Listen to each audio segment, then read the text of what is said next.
Hi all, Raidwald here. This is my fourth and final response to Lee Lemon's video about theist evidence, wherein she discusses theist use of science. So take it away, Lee. The fourth type of argument that I receive, it's kind of similar to the logical argument, but it has to do with instead of using logic, they use artifacts or archaeological findings and things. One of them was it showed that humans and people coexisted, for example, because I think I'm quite safe in saying that humans and people coexist. there's a dinosaur footprint and what looks like a human footprint in the middle of it. Therefore, they had to exist at the same time. These, a lot of times, if you ask them for a source, these people will provide a source, but it's always from like a religious page. Argumentum ad hominem. Just because somebody who presents an argument is religious doesn't mean that their argument is wrong. You must disprove their argument if you wish to disprove their argument, not simply point out that the arguer is religious. Almost never it's cited. So all of the information that they have, it's almost never cited where they received this information from, so you can read it for yourself. And you've made countless assertions in your own video, here, now, today, where you gave no citations for your assertions, and left no trail for me to follow up and check on the validity or truthfulness of anything you claimed. So, maybe you should address your own shortcomings in this regard before attacking others. Oh wait, I'm sorry, that's a religious principle. My experience has actually been pretty reasonable. I find that a lot of these religious sites do offer citations. Now, obviously you're going to get some that don't. That's going to be true of any group of people you choose to examine. But when you look at a lot of these religious apologetic sites, they tend to be very careful to cite their sources because they know they're going to be called out on a lot of it, right? Now, I don't know about the more archaeological claims. I don't run across too many of those, largely because the logic of those doesn't prove what most religious groups are attempting to prove, right? Jerusalem could have existed 2,000 years ago. That doesn't demonstrate that Jesus Christ rose 3 days after his death. It doesn't prove it at all. I could set a story about Captain America in New York City and have it accurately describe New York City so that in 2,000 years archaeologists that dig up New York City can say, well, you know what, he was right about the city here. Maybe Captain America really existed, right? You could make that argument, and it would be just as valid as the argument is saying that our description in the Bible of Jerusalem is accurate, therefore the narrative of Jesus Christ being the Savior and the Son of God is also correct. It's not a logically valid point. Ah, well, dang it, there's that logic again. I guess we really can't cut that one down. I guess we just have to accept it on its face. Without logic, I've got no tool to destroy that argument. And it's also I've never seen it written by somebody who's an expert in that field. So anything that I've seen written about fossils, for example, has never been written by an archaeologist who specializes in dinosaur fossils. Wow. Just wow. Did you bother looking up archaeologist before saying this? Or do you even know how to spell the word? As someone who actually got a degree in archaeology, believe it or not, I might know a thing or two on the subject. And, frankly, archaeologists have nothing to do with dinosaur bones at all. Ever. That would be paleontologists. Paleontologists work with fossilized dead animals. Archaeologists specialize in dead humans and dead human culture. Right? Archaeologists are anthropologists. It's a branch of anthropology, which is the study of humans and human culture. Archaeologists just emphasize in those that are dead and past. Does that work for you? You got that now? Okay, let's move on. Anything that I've read about how, for example, the Grand Canyon was caused by a worldwide flood has never been written by somebody who actually is a geologist. It's always written by someone who's just a religious person trying to make sense of some things. First of all, plenty of geologists are religious persons. There are a good number of religious persons who are geologists. Second of all, the fact that the person you were speaking of is religious probably has less to do with that explanation than the fact that the person is ignorant and possibly not due to circumstances out of their control. There's no reason why you would ever expect a flood to create a shape like that in nature, right? And you can teach a person like that, if they're willing to be taught, why that's the case. You can show it pretty easily. But there's no reason why you need to treat that as a default position for all religious people, or act like it is commonly held among religious people whatsoever. Like there's no reason to make that the case you go to. Try picking one that's actually commonly stated and believed and used amongst religious people.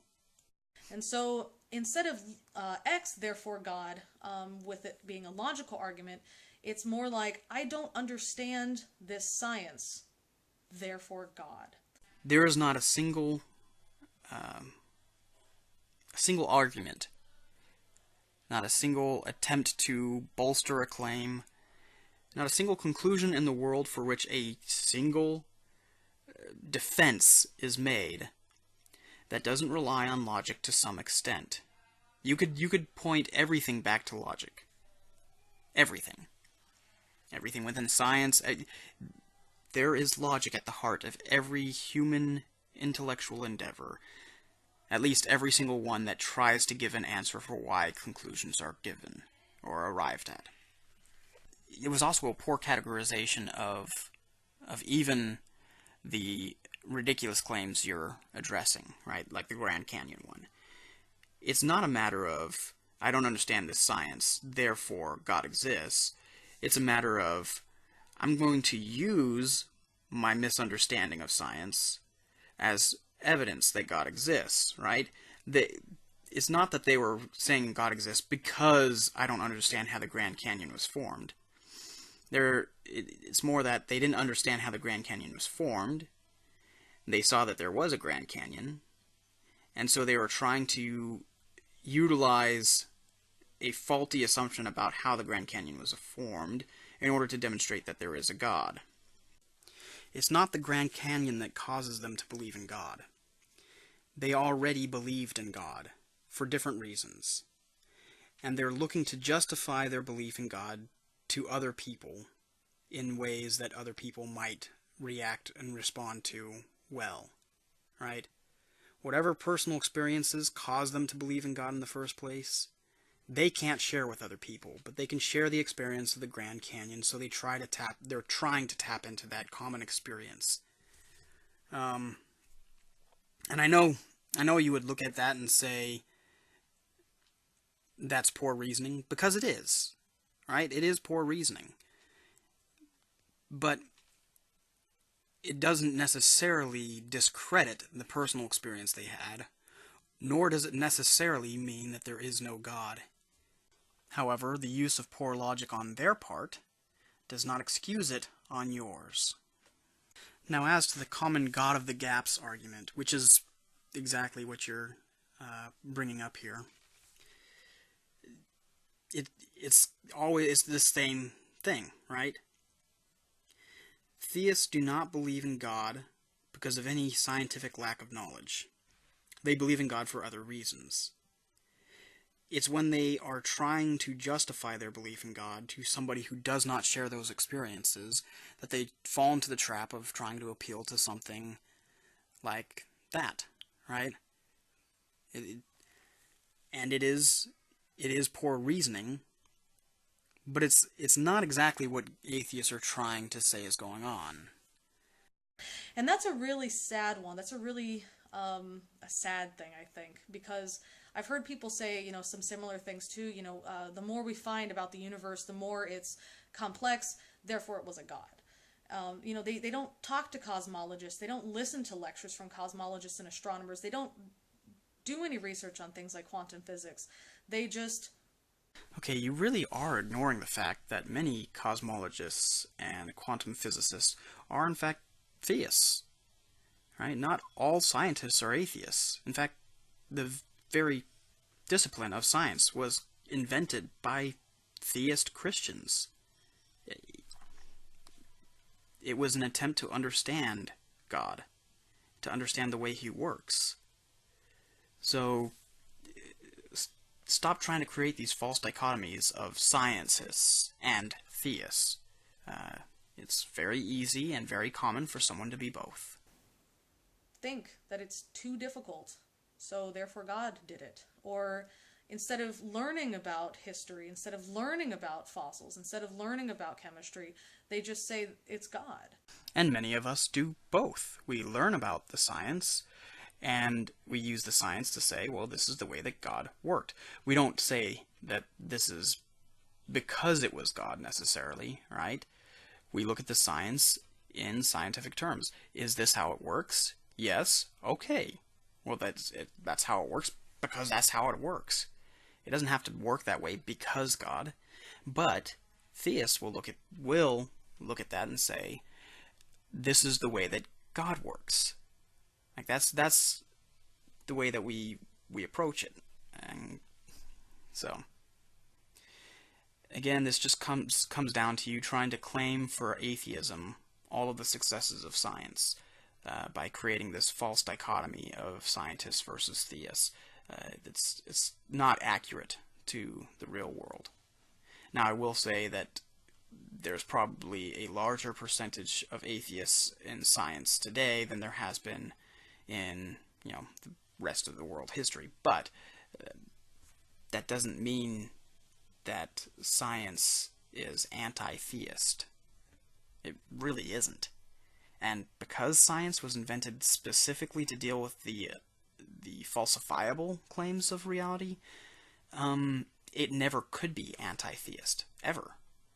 Because theism is, by its nature, unfalsifiable. And it's really sad because all this information is available to you. The same internet that you use to argue with me is the same internet that you can use to look this stuff up. What stuff? Oh, you mean stuff like what an archaeologist is?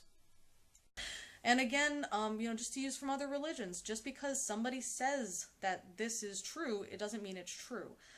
You're not going to accept that as a reason that their religion is true, so I'm not going to accept that as a reason that your religion is true. And I can't imagine that there's a whole lot of theists out there who believe that you should think that their religion is true just because they say it is true. They usually, I would expect, have other reasons why they would think to convince you. And of course, we see this stuff in real life too. Again, outside of religious argument. For example, to use the car again, there's a dent in my car. This is physically actually true. I can see it. I can measure it. Therefore, it's my neighbor. No, that doesn't prove it was my neighbor. It proves that there is a dent in my car. I can say that. I think I'm really good giving examples. I mean, we're hitting 17 minutes here. I don't want to keep this too long, and I might have already lost a few of you. Anyway, hopefully this has shown you that this is the reason that atheists dismiss your argument. It's the same reason, your evidence. This is why atheists dismiss your evidence. It's the same reason you dismiss this as evidence from other religions. And many atheists would say that reason is due to ideological blindness. Would you consider it a possibility that atheists reject theist arguments because of ideological blindness? Can you at least just concede the remote possibility that this might be the case? I mean, considering the fact that you reject the existence of any god, even when a person tells you that their god is dark matter, and that, so therefore you are actually arguing against science. Not the science that this guy's god is dark matter. You either believe he's a liar or you take him at his word on that. But the science that dark matter exists. Once a person identifies dark matter as his god, then you can either call him a liar and say that he doesn't really believe dark matter is his god, or you can believe that he actually believes dark matter is his god, and accept, just say the words, okay, your god exists. Just be willing to say that. Right? If you can't, if you find yourself unable to speak those words, then I think this is about as clear and cut and dry a case that you are ideologically driven and blinded by your worldview, unable, bound by your worldview to reject certain notions before even considering them. Right? So you are willing to do that. You're also willing to dismiss all theist evidence all at once, all theist logical arguments all at once, as unsound before having heard those arguments. Can you not see a little bit of ideological reasoning there on your part? Maybe just a little? Please remember that everything you're saying is said exactly the same from people of other religions. False. If everything I said was said exactly by people of other religions, then we would be of the same religion. Turns out, their religious claims are different from mine. There is a difference between religions. That's why they're not all one religion. Just as you think your Bible proves something because you think it's super scientific, you have a Muslim saying that their Quran proves something and it's super scientific, and that some Hindu has something from Vedic texts that proves something and they're super scientific. Just like you have your personal experience and your miracles and your visions and prophets and everything, that happens in all other religions too. And remember, we have a science that understands this. We have scientific evidence to explain this. What exactly are you claiming here? Are you claiming to have a science that understands that all religions have claims to miracles and prophets and spiritual experiences and visions? Or that you have science that can explain how those miracles and visions and prophets come to be, how it actually works? What is your claim here? There's definitely some ambiguity around that. But moving past that, once you can explain to me what your claim is, then actually demonstrate you can prove it. You've made countless claims of scientific understanding, and you haven't lifted one finger to demonstrate what that scientific understanding is. You haven't pointed to a single academic paper, let alone a logically sound academic paper. There's plenty of the other type. Just as many unsound, poor reasoning in academic papers as there is in theological papers. Not so much in the hard sciences, but definitely in the soft sciences, which again, understand, that's what I got my degree in. I've been exposed to the horrible arguments that are out there in academia. I know several examples of them. So, maybe you should stop complaining about when theists fail to point to the scholarly papers that they're basing some of their arguments on, until such a time as you can do the same. So either all of that, is the case because we've observed it, and this is factually the case, and you're just unfortunately mistaken. Or again, what is factually the case? What have you actually observed? What is your claim here? And then once you can actually specify what your claim is, where is this evidence? Where is the scientific research done on it? So that I can read it and be sure that whatever interpretation you're making out of it is logically sound based off of the evidence. See, because as I understand it, science is really restricted to those things that are falsifiable. When it comes to religious claims, they are unfalsifiable. No matter what you have scientifically observed, I can find a way to explain it religiously, spiritually, that would work around whatever you have observed scientifically. I can find a way to do that, and I can do that with any and every religion. This doesn't necessarily prove or demonstrate how any one of those religions is false, or all of them is false. It simply says that science cannot touch the truth claims of religion. It really can't. There's always a way to get around it. The same as, for example, if several people all had a vision of the same thing at the same time, you would interpret that as some phenomenon other than them actually experiencing some spiritual being, right? You would find some way to interpret that other than accepting the proposition that God or some other supernatural or spiritual beings exist. Largely because both sides, both claims, both positions in this argument are unfalsifiable. or all the other religions are also true. I suppose there's, I guess somebody's going to accuse me of making a false dichotomy where, well, what if the deist thing is real, or where all the gods are just the same God or something? Yeah, I suppose that can be true too.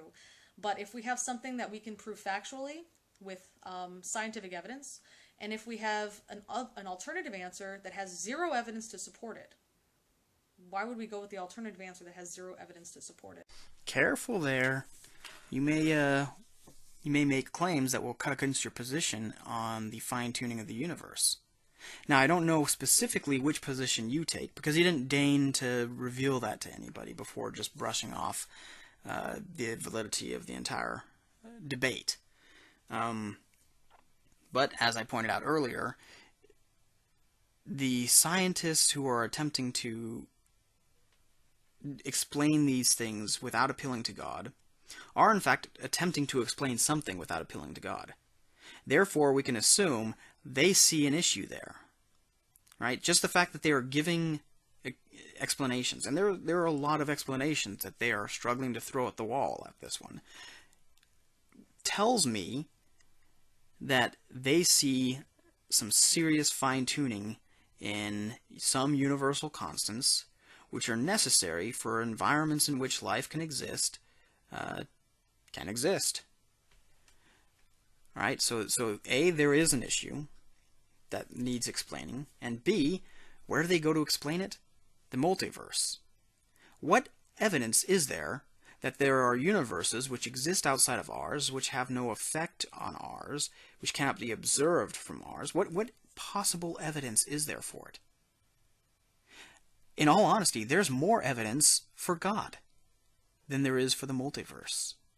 Because you can at least find some people who claim to be witnesses of God. People who have seen and talked with God.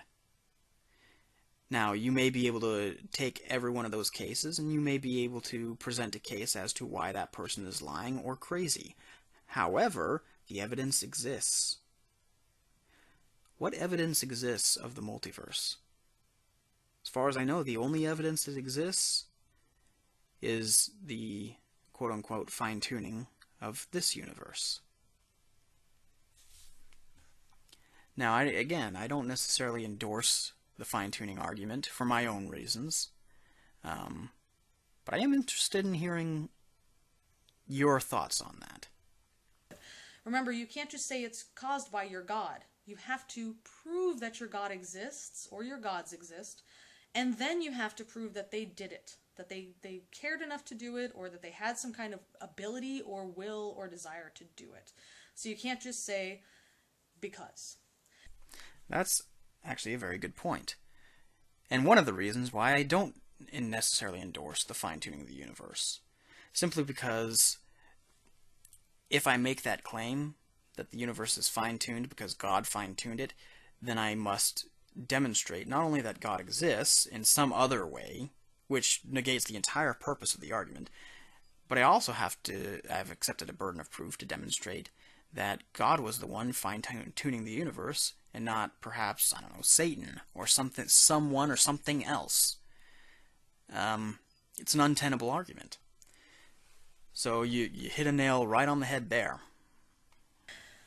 Hopefully, again, this has really been able to explain it to you. Atheists aren't just a bunch of assholes looking to be confrontational and contrarian. Let me correct that statement. Not all atheists are like that. Some are. And I am happy to say that it's a small minority of atheists that are like that. But you can't just say that none of them exist. Theists, in most regard, I'd be willing to bet most theists, particularly those who have any presence on the internet, have experienced atheists that are just trying to be jerks, trolls, and contrarian. It does happen. People like that will exist in any group you can look at, any group you can find, including the theists. I'm not trying to excuse ourselves from that. We're not accepting it as evidence for the same reason you don't accept it as evidence. You've made a special case specifically for your religion to allow yourself to believe in your religion. You make all manner of assumptions here. I can't really...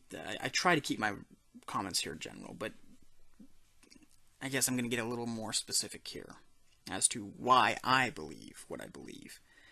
Because I can't speak for why other people believe what they believe. Or why I don't believe what I don't believe. I don't dismiss all validity of all claims of all other religions simply because those are claims made by people who disagree with me. You do that. You've done that through this whole video. I do not. I'm willing to take each claim on its own merits. I'm perfectly happy to do that. And until such time as I can actually address a claim, I'm not going to speak on it. I'm not going to try to dismiss all arguments made by Methodists simply because they are made by Methodists.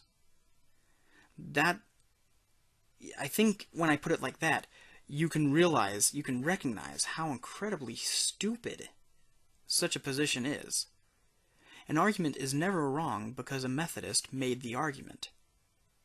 Nor is an argument ever wrong because a theist made an argument. Nor is an argument ever wrong simply because of the topic that the argument is about, right? Just because an argument is about God doesn't mean that the argument is false, or true, for that matter. To say that an argument proving God is false simply because it's an argument proving God, and God does not exist, therefore it must be false, is again, I hate that I have to point this out to you. It's circular reasoning. You must find a specific argument, specific to that unique argument, as to why that argument fails. You have to do that in every case. Or you can stop making general and sweeping accusations about all theist arguments and be willing to accept that some arguments may be stronger than others and some weaker than others. The fact that you are unwilling to do that, even that, is as clear a proof that you are blinded by your ideology as I could ever find. If you happen to be a theist watching this and you have evidence that does not have to do with your religious text or personal experience, the logical argument that doesn't have factual premises, or the very flawed scientific argument, which is, I don't really understand this stuff and I don't want to read scientific information. I'm just going to go along with what I think or what somebody else tells me to think. If you have evidence other than that, feel free to post it in the comment section. Again, I just have to point out here that 2 of those criteria will, if consistently and accurately held to, fail every single argument ever. Every argument, every position, every conclusion, whether scientific or not, can be brought down by your criteria that it cannot rely on personal experience. Every single one. Now, I will... Here you actually said logical arguments with factual premises. Again, without defining what you mean by factual. So there are some arguments you could make that do have premises that could be called factual, right? And again, every argument, every conclusion that is given a reason for its existence is a logical argument. But you fail to recognize that if you cut out all of the logical arguments with premises that are not factual, and we shouldn't confuse factual with true, at least in the way I would define the terms. You never defined it for yourself, so I don't know what you mean by it. But when I talk about things that are factual, I tend to think of things that are empirical, right? Empirical evidences. Evidences that are observable, measurable, repeatable. There are premises that can be true, but not empirical. For example, again, Descartes' dictum. It's a great... I bring it up a lot, I know. But it's a great example of a great argument. It's beautiful in a way, in its elegance. I think, therefore I am. Nothing in that. The premises are true, but none of them are factual. None of them are empirical. You cannot measure the fact that I think other than, well, I guess, what you're hearing me say. Well, but even then, you're not measuring that. You're measuring your experience of what I'm saying. And so you really can't even measure that I exist when you get right down to it. That's the difficulty we're working with here. And I'm okay accepting. I mean, nobody actually believes we exist in the Matrix, right? I don't believe I exist in the Matrix. But when you're dealing with an empirical argument, you have to be willing to state your position all along the way, right? You have to acknowledge what your assumptions are, and you're not doing that. But, yeah, I guess, bottom line, the criteria that you are laying out would destroy every argument that you would ever make. Every single one. You guys can post anything if you want in the comments section that's related to this video and this idea. You can also send me comments and questions via my email address, which is linked in the details section. You can also post it straight to my channel, but as always, thanks for listening. Again, thank you for the video. I appreciate it. Even if I feel that most of the arguments you brought forth were insufficient and did not demonstrate which you hoped to demonstrate. So, thank you everyone for listening. Leave all your comments below, and if you haven't already, please subscribe. I will see you guys later.